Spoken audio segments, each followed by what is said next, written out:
Put your hands together for Sidekick.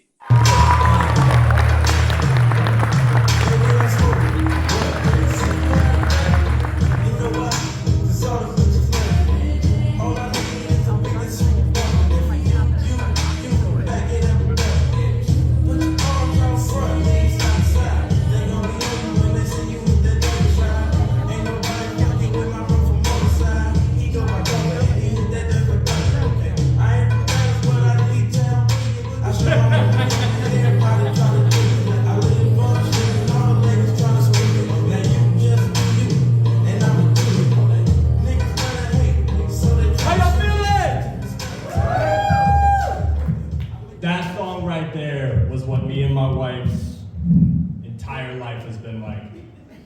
On our honeymoon, we tried to introduce each other to music, and I was like, hey, you know Terminator X, Sister Soldier? She was like, you know India? I was like, yes ma'am, yes ma'am. Y'all, my name is Sidekick. Not like the T-Mobile phone. Also not the T-Mobile app. Or the T-Mobile pad. I don't know why y'all keep thinking of T-Mobile. I don't have anything to do with them. I'm also not Sidekick as in like, what y'all? I'm just Sidekick. And I'm here to talk to you about our new T-Mobile products. This poem is all the geeks, the nerds, the comic book heads, the ones who know that there is no greater task in this world than to be the helper or the unsung hero. You see, for every Michael, there needed to be a Tito. For Gaston, a little fool who could pull him up out of his depression with a no one drinks like Gaston, no one fights like Gaston, no one rumbles and tumbles and farts like Gaston. For John McClane, he needed somebody that you could call from the 30th floor of the Nakatomi building so that you could hear you are beautiful. I love you. Keep your wits about you, and you can tell her yourself when you get out of here. You see, sidekicks believe in you long after everyone else has given up on you. We even believe in you when you yourself stand on the side of your Judas.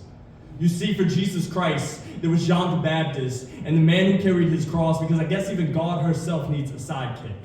For every pop, there is a lock. For the ones, they get the two. A spray can receives a fat cat, and an MC gets a mic. Because sidekicks, we hold it down. We hold it down. We hold it down like Dexter, like Lockhead, like Newsboys. Like how badass you gotta be to be the sidekick to the merc with the mouth, the gun-toting, sword-swinging, regenerated, most badass assassin this side of the Wolverine, who was chef's kiss.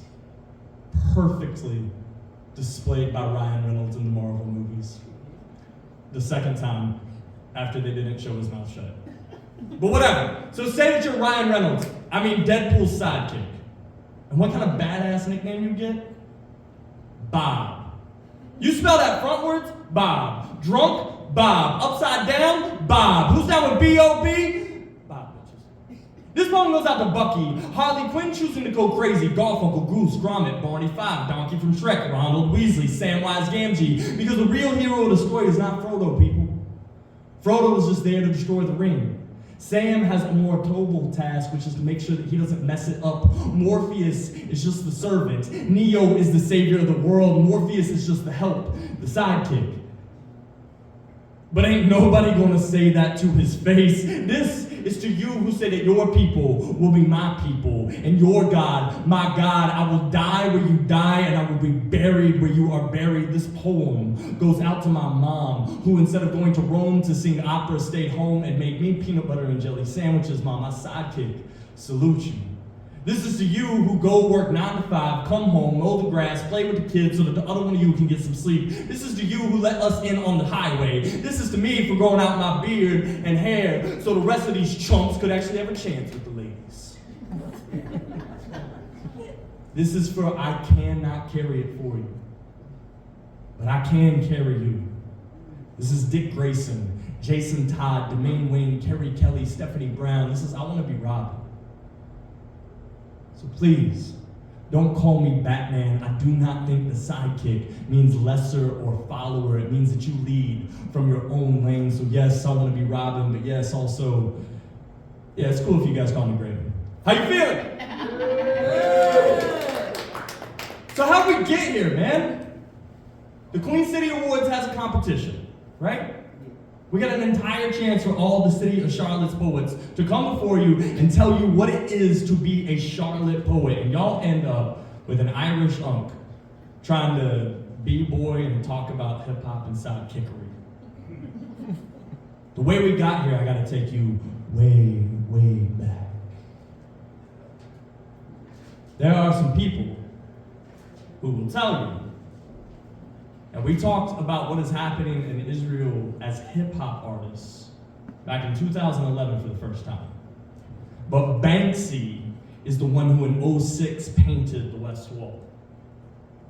Hip-hop are those who commit themselves to b-boying, DJing, graffiti, and MCing. It is those of us who have dedicated ourselves to these crafts who become hip-hop artists. Your best MC might be up for debate.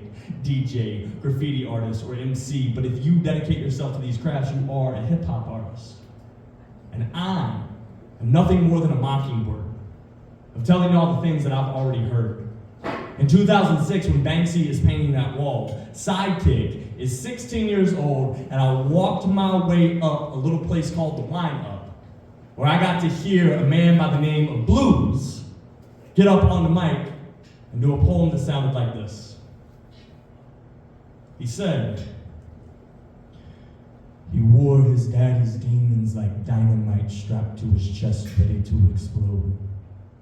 16 years old and a chip on shoulder, big enough for Noah to construct and float another ark from the flood of tears, he cries. When a mother's love becomes uncomfortable, confusing, and a guilt trip that no son should ever have to ride, and she can never set aside all of love's lost memories. When this kid's face reminded her of his daddy's taste, his daddy's touch, so she touched him, as if making a man out of him would help satisfy her lonely lust. So don't ask him where his homework is. He's got bigger assignments. He's trying to fill the shoes of another absent father's faults, and this type of love burns like forgiveness left too long in the sunshine of sin. And he knew a better time once. It tasted like stale beer and cheap truck stop cologne. Daddy would be home long enough to leave a half-drunk I love you and Confederate-colored Zippo lighter on the dresser, and then disappear into forever like an autistic tomorrow. And I, his caseworker, would ask him as habitual as breathing, who is it that you truly wish to be? And without pause, but lump logged in throat and damn near choking on the splintered answers, he says, I wish I was I love you. The same words attached to the slow burn of poor white trash cigarettes casting the silhouette of my father. I'd ride that Marlboro haze and get stuck like tar into his heart and his lungs, because I knew that's where I'd be safe. Away from my mother's second-hand affection, killing me slowly till I'm numb from reality down. I wish I was I love you, and I meant something to someone, not just another destination for shameful souvenir shop affections. Oh, guilt? Oh, it comes in the form of rebel flag lighters and burns like the cross we once built when I was 12. I wish I was I love you so that he could unpack the load that he's been hauling and love me. I'm tired of being a stuntman for a man who could care less about the trailer park set. You know what, Mr. Caseworker, God? Oh, he's a terrible director. And I want a new part. I want to be a hero. At least that way I could save myself when I dive headfirst into this empty destiny, and maybe that last inhale will be enough to lift me up, because too often we let ourselves down, Mr. Caseworker, by failing to teach each other how to love. And I've been taught to hate you for the melody in your skin tone. It's not in harmony with my father's carefully orchestrated ideals. No, it's a symphony that I so long to forget, but the tune's too damn familiar, like, I'll be home soon. You be a good boy. And take care of your mother. So you tell me, Mr. Caseworker, who is it that you wish to be? Because me, I want to be a stain on true love's memory. One of those scars that she shows off at fancy dinner parties. You know, something to make Jesus say, that boy is something, while hiding the holes in his hands. That's it, Mr. Caseworker. I want to be whole again. Because I'm tired of being jigsaw puzzle pieces, and I remember his face. He was like a dream. You looked like every one of you that I see here before me. You see, we are all dreamers. I wish that you could reach past your stars into your destiny. If I could do anything on this planet, I would write you infinity so that you'd have more time to chase all the things that belong to you. Thank you. Woo! This is Boris Rogers Blues, who did this poem, one of my uncles. I love that man. And to see a man at 6 foot, something or other, and 200 and something or other, when I was 16, right? This was a long time ago, before being 25 right now. Yes, it is. Man, forget y'all, I can pass for 25, I look beautiful. All right, 28.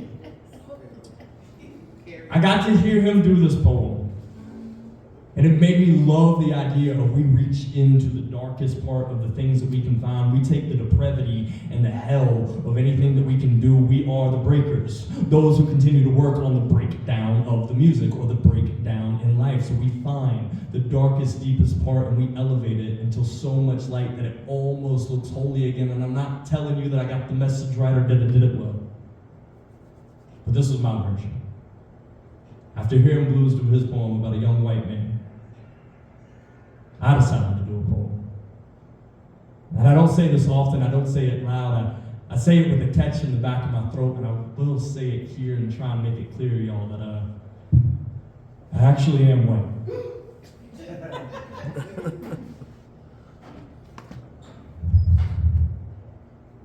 And I'm proud.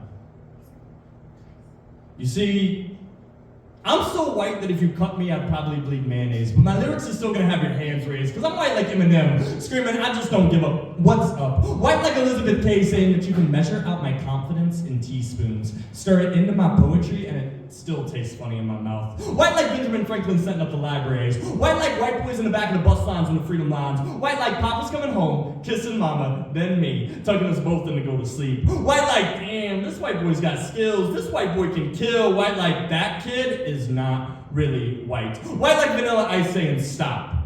White like Cat Williams saying, man, white people is nice. Hello? No, I'm sorry, there's no LaQuisha here. Well, what number did you die? No, it's an 8, not a 7. Well, try it again. If you don't get her, call me back. We'll figure this thing out. White like, cut off one of my nuts, win 7 tours to France. White like, spitting this poem is taking a chance. White like, these are my kids, Clara, Wyatt, Allison, Logan, Hannah, Stacy, JD, Becky, Thomas, Tanner, and Dylan. White like, I just want 2.5 kids, picket fence to match my skin, and a couple million. White like, damn, white boys can't dance. Y'all already know. White boys can't jump. White boys too busy owning the slaves. I mean, owning the team. I mean, owning the slaves. I mean, owning the NWA. I mean, NAACP. I mean, NBA. Know what I mean is white like we cultural kleptomaniacs. Know what I mean is white like the more I spit, the more hip hop is dead, closer to its end. Know what I mean is white like I ain't never cop pull me over, search my car, beat me till I bleed. White like I'm a middle class white American, and Donald Trump is president again. So I got all the luck that I need. But I'm also white like Shark Attack, Lost Arm, and Came Back. Y'all remember The Soul Surfer? Yeah, because I'm white like Robin Williams saying, I can't do this no more. And white like my grandfather, giving everything that he had to the poor, going broke on it. Yeah, white like our senators, giving everything that they have to the poor, going broke on it. White like asking my best friend to hit me, praying to God that he could beat this white off of me. So you see, I'm white. And I'm sorry. But I'm also white. And I'm proud. Thank you.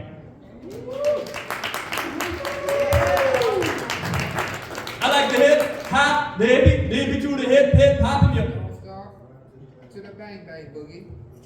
Close enough. Some of us remember. It's a beautiful thing. We take these words and these lyrics, and this is one of the things that I love about hip hop.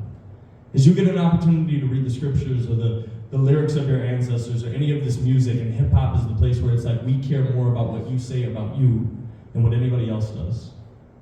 So you come up to a show and mama named you Chuck. You show up to a hip hop event, you ain't Chuck.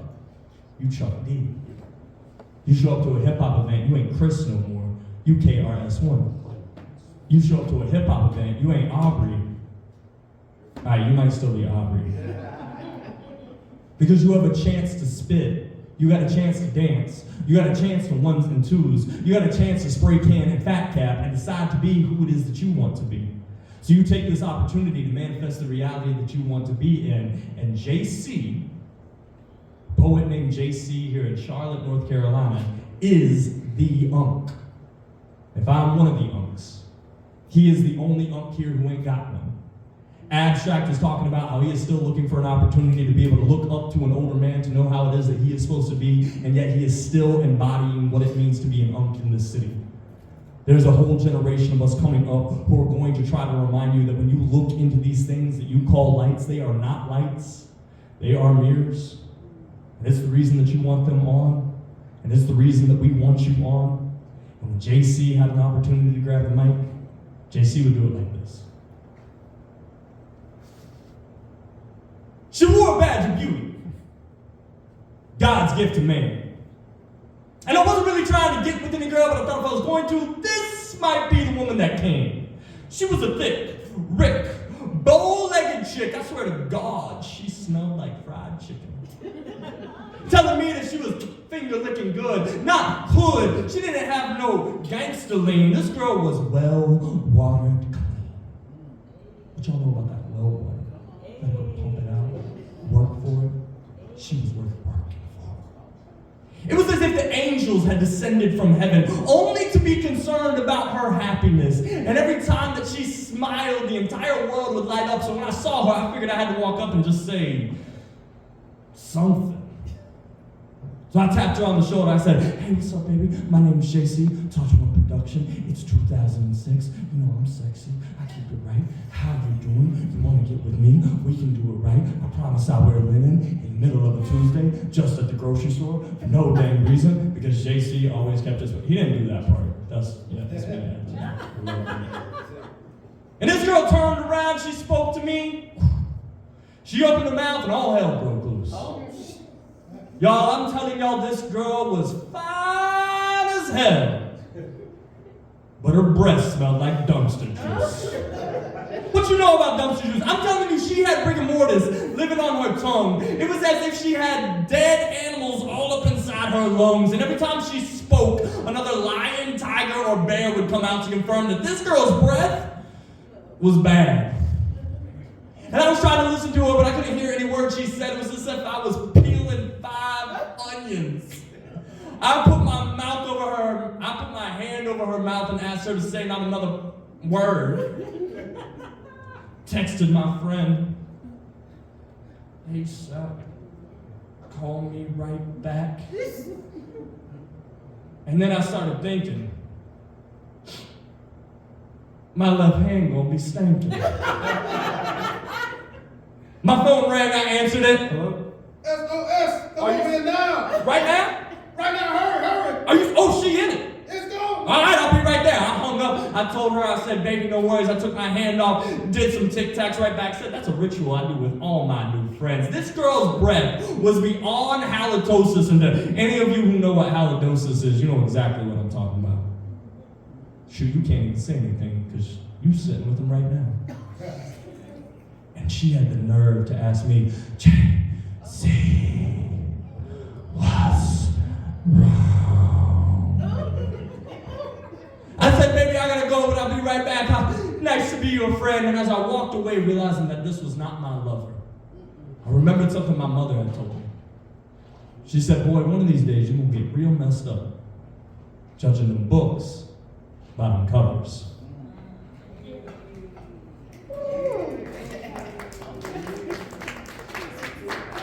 This young lady had given JC an opportunity to spit all that he ever wanted to say, and he sent that vice down to us, which means that I knew when I saw her, I forgot everything that he had said.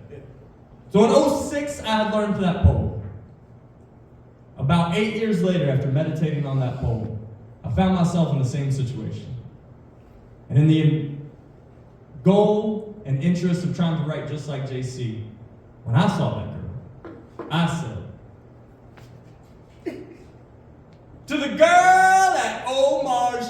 shop. Y'all hear the difference? I ain't nothing like JC. I ain't a biter. Biting is wrong in hip-hop. He said, she wore a badge of beauty. I said, to the girl at Omar. Y'all hear the rhythm difference? Ain't the same thing at all. To the girl at Omar's cheese shop. Y'all, I ain't fallen in love with a girl this hard, this fast, or something this small since like last week.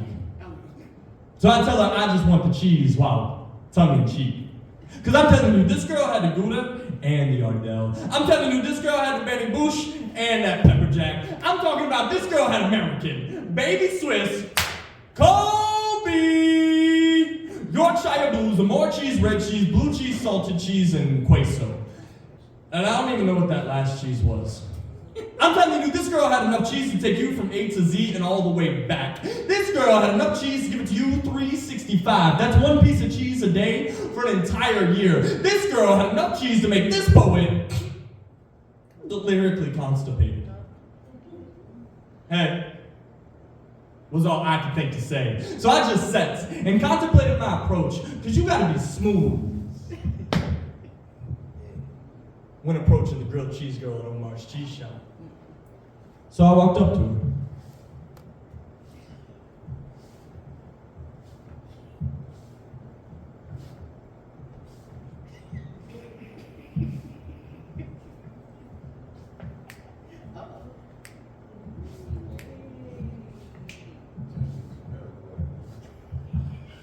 It was a long walk.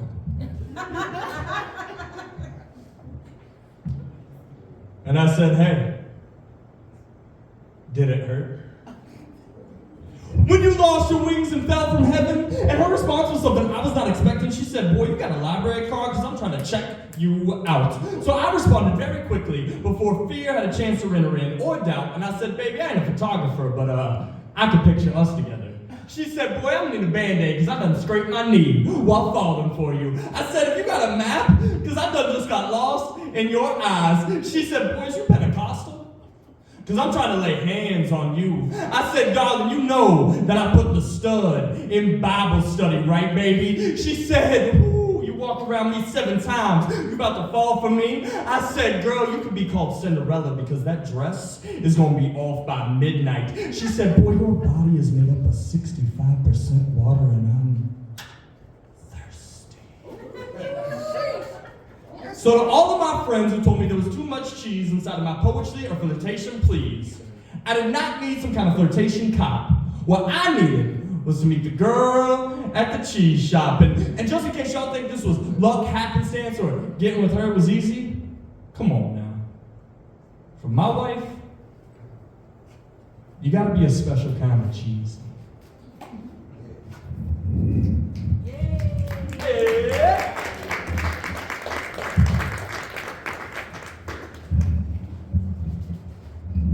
If you had a chance to be here before the show got started, you would have seen my kids on stage. Sliding down this slide.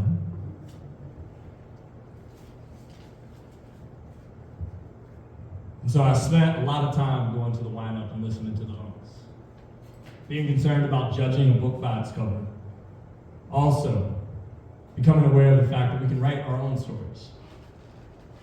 As I got older after I got married, my wife and I were graced with having several kids. And becoming a father was not an easy transition for me. I loved being a nephew. And I loved treating Charlotte like it was a group of uncles and aunts who would watch out for me. My children don't see Charlotte like that yet. They only look at me like that. I wrote this after getting married and having our first kid. A man is a tattered tank. An outdated machine kept around who can break his glass heart in an emergency. Men are useless in times of peace. Testosterone is a strong casket. A refrigerator that can take an A-bomb blast and keep running. An empty pinata with no colored candy inside being beaten. Swinging from a tree branch or old jungle gym. A string being pulled on by the elders, mothers clapping, singing, let the children play. When the cardboard cracks open, only silence spills out. In the gut of every man, you will find the candy wrappers twisted up, covering the all unspoken times of his life. And a child prayed that no one will unravel the no sweetness left to be found in him. The little boy in the gut of every man hopes to help the cardboard shell-shocked adult take his sweetness to the grave. When a son reaches down the throat of his father and fingertips his treasure, Charlotte, how do I respond? Every man I know can take a bat to the brain, a stick to the matchstick,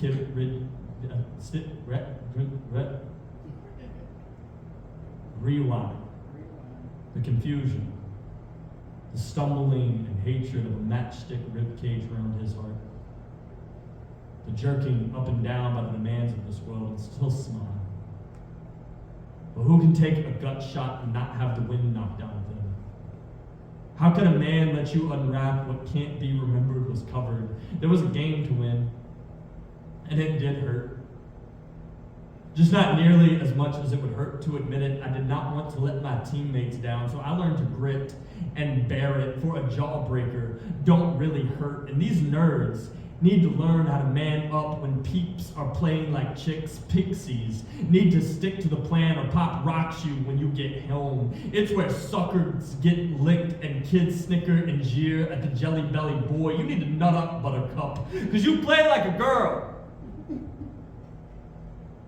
If it's turning my insides, rusting my battleship, starting to bust my walls, cracking these cardboard walls, what is it going to do to my son? If you see me silently hanging out at my boy's birthday party looking like I'm waiting to get beaten, I am. I promise. I will only let the last few pieces that are sweet in me to fall out into him. Y'all, I am quiet and alone, but not lonely, but fine. I'm just watching my son wrap up his sweetheart.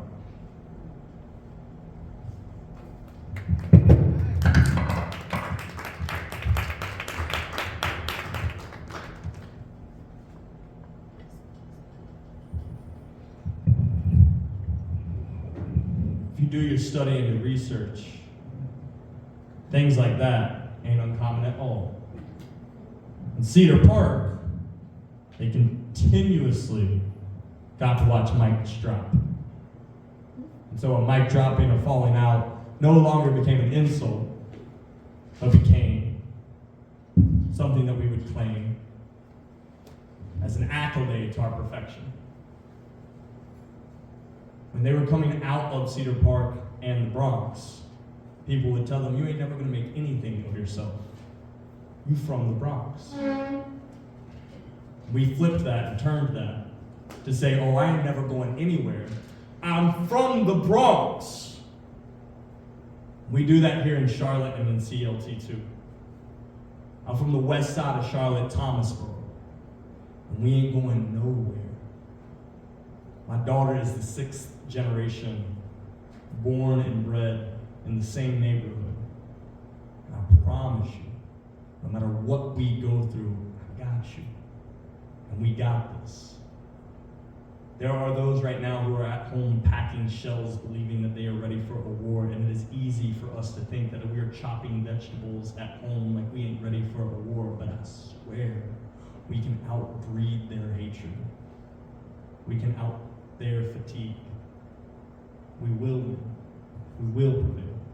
We will continue to move forward. And here, in the dirty South, we've always enjoyed our sweet tea with Ice Crush.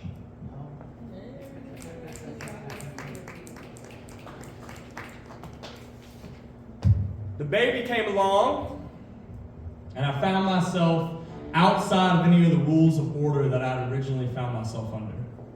I was an outlaw. Poet, trying to move forward inside of this world. After the baby, I got my heads hit at work, had a traumatic brain injury. And so I told people at 29 I was feeling fine, freaking out, insecure, neurotic, emotional, F-I-N-E, and then it got worse.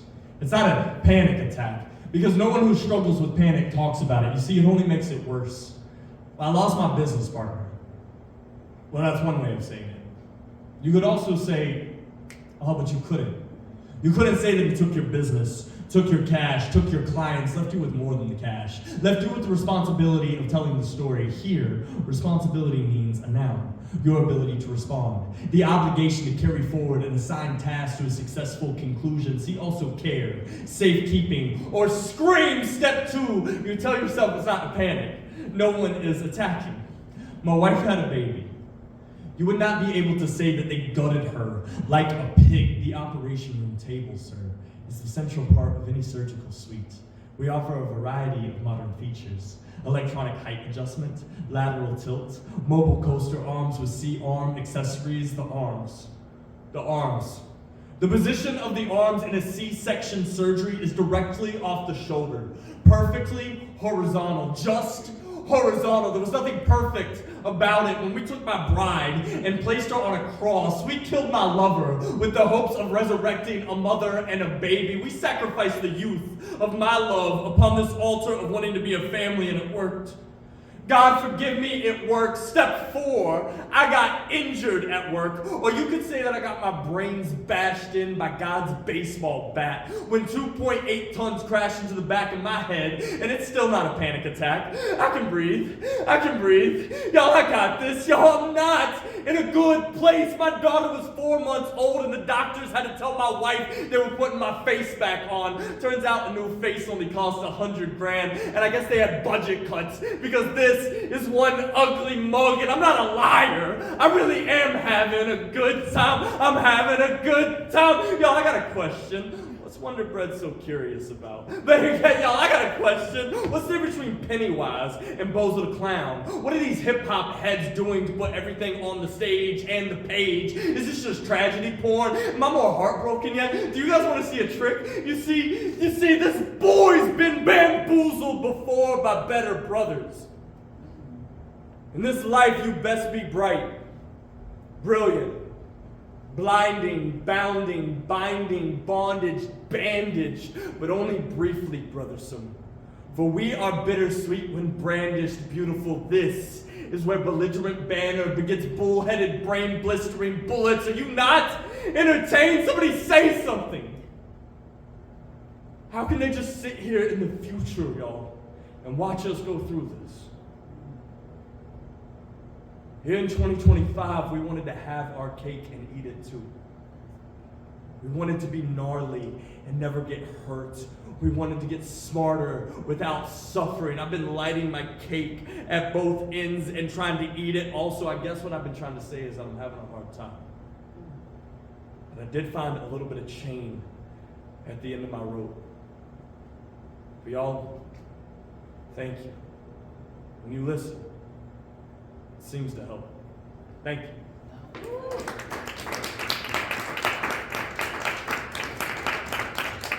We get right now with these cameras an opportunity to recognize the future.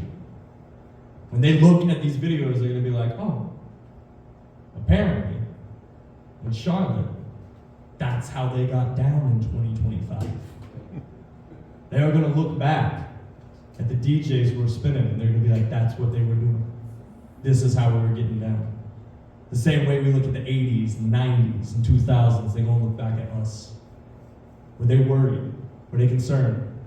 When our elders dropped albums and they told us, people ask about hip-hop as if it is some ethereal giant living off in the sky, when hip-hop is the people, those who dedicate themselves to the craft. If you want to know how hip-hop's doing, ask how you're doing. If we smoked out, hip-hop smoked out. If we've given up, then hip-hop's given up. If we are concerned about the next generation, hip-hop's concerned about the next generation. And I promise you, this next generation got this. Hip-hop, like I said before, is a place where we have always had the opportunity to tell our stories of both the past, present, and future. In the past, I found myself depressed after having learned from my elders how to get to a point, having a child, going through panic attacks, and recognizing that I've been dealing with these problems my entire life. This ain't new. It felt new with the baby. But I knew as a child that depression is a really big word for an 8-year-old. Which is why I nicknamed my depression Johnny. And Johnny never asked to come over. That's a lie. Johnny never left. He used to whisper in my ear while I was asleep that I'll always be smarter than you. I first met Johnny in the 3rd grade at my grandmother's funeral. He screamed at me through her smoke black eyes. He wasn't there to console me, just control me. His hands on me in a way that no one could see. In between hugs and kisses, he would say, you know, one day your parents will be in that same chestnut box cooking. Same for family, same for friends, same for, before he could finish, I ran into 12 years old, where I ran into Nissa. Dark hair, dark eyes, and a smile made of spiders. I wonder who she liked more, Johnny, or me. She'd say hi. I'd hear girls like strong men with wide shoulders. She'd say you can sit with me. I'd hear you have a glass heart, and I have a hammer for a tongue. Let me kiss you broken. Before she could finish, Johnny said tag, and we were off running. I got my first job when I was 14. The manager said I was a hard worker. Johnny said I didn't have the brains for much else. Said I told you so when I spilled a bucket of paint. The counter red, like my wrist could be, if I'd let him take control. So I got myself some wood, and I built a box to keep Johnny in. Called that box citalopram. Called it Percocets. Called it doctor visits. Johnny would knuckle knock my box of pills with questions like, is there any reason at all that you can think of to be happy? Is this where you thought you'd be at 35? Do you really think a dirty hippie says anything worth listening to? I bet you didn't even notice that you're holding that gun bottle. Is there any reason that you can think of that I shouldn't place this to your heads and have you take a shot? Put it to your mouth, click, drink away the sadness. I thought the pills made me faster. I thought the alcohol made me smarter. On my worst days, he'd confiscate my identity until I did something about it. I stopped running, and I started living. Every day I wake up, breathe, see my daughter live, hug my son, breathe, go to work, live. Johnny hates me a little more, and I love it. When I walk into rooms like this one, arms wide to feel every heartbeat in the room, all he can do is wait outside to forgive me. If I start hugging strangers tonight, it's just that your arms look like barricades I know he can't cross. They feel like mountains that I know he can't move. Your arms look like mine. And you look like me. Like maybe you've got a Johnny of your own. I have hung up my running shoes, hung up my living blues. Stop chasing death like it's a destination that I'm in a rush to get to. And I know just because I'm not focused on it doesn't make it go away. And I know it's not Johnny, y'all. It's just depression. But I don't have time to run from it anymore. When I'm too busy running towards all of this life in front of me. Thank you.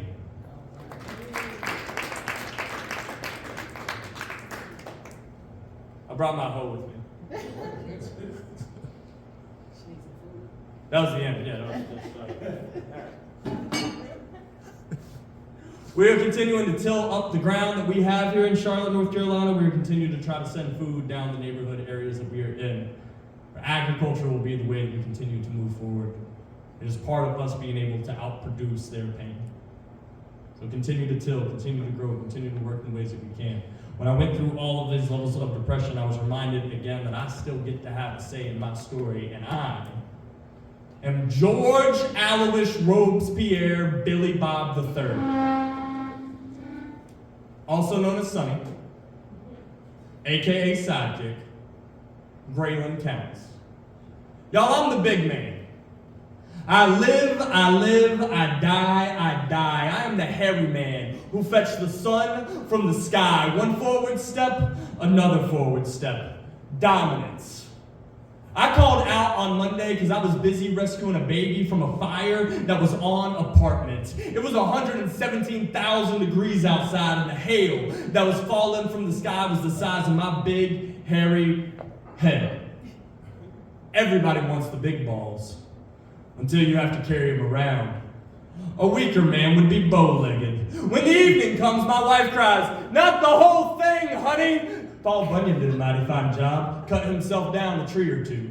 Left a little hole in the ground out west. Didn't look too grand to me, farther that canyon be. When he brought his ox home, I called it Babe. Just to get little brother's goat. Or, ox. John Henry did a mighty fine job. Beat that machine square and right he did. He was a steel-driving man. Proud of all my little brothers I is. It's a great family name. The last name of man.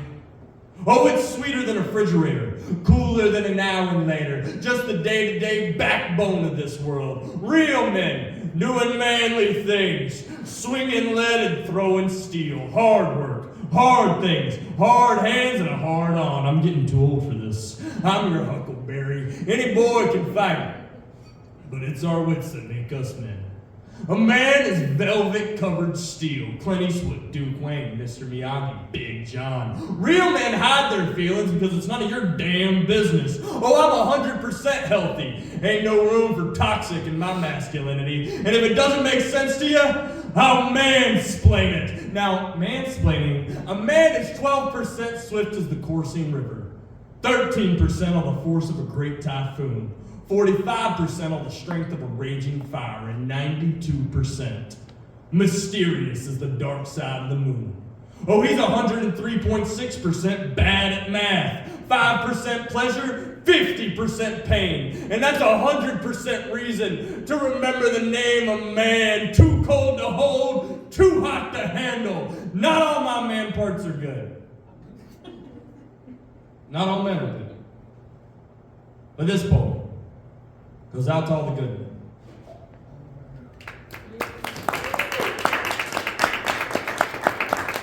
As a man, the best thing that we can do is to pray for our children. And so I want to close tonight with the prayer that I have for my kids daily. It starts and it comes from me, but it ends with the importance of the next generation. So as we get older and get to step into the aunties and unks, we gotta believe them, you know. There's plenty of voices telling them they ain't got it. We remember those voices when we were growing up.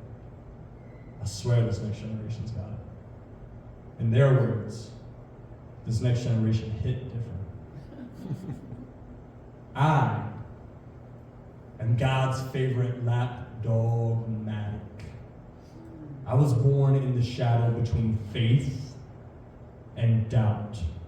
I'm part prayer, part scream, a holy defiant joke, part loyal, part rebellious, wholly human. Heaven bound and entrenched in this earthly mess. My family, they are a packed pew holy howl, a tent revival pitched over an uneven graveyard. My pain is as real as the punchline to the joke that God whispered to the serpent. My wife smells of lavender and my father's pride. But don't think just because she's gracious that she ain't got gun shells in her speech. Just because I'm Pharaoh, don't mean I ain't faithful some nights. Y'all, I think God might have just put me on this planet to make the rest of y'all not feel so goofy. Yet I still got that dog in me. Growling at the stars, you know, Pluto might be closer than you think. I am a stupid hound being snoopy around God's closet, scared about how many skeletons might be in there. Do you ever wonder, dog, why we're here? Like maybe God hit pause on all our allergy alerts and we started coughing up confidential conversations. Yeshua, I'm sorry for talking about your girl that way. I've been slumming it too, y'all. Who knew?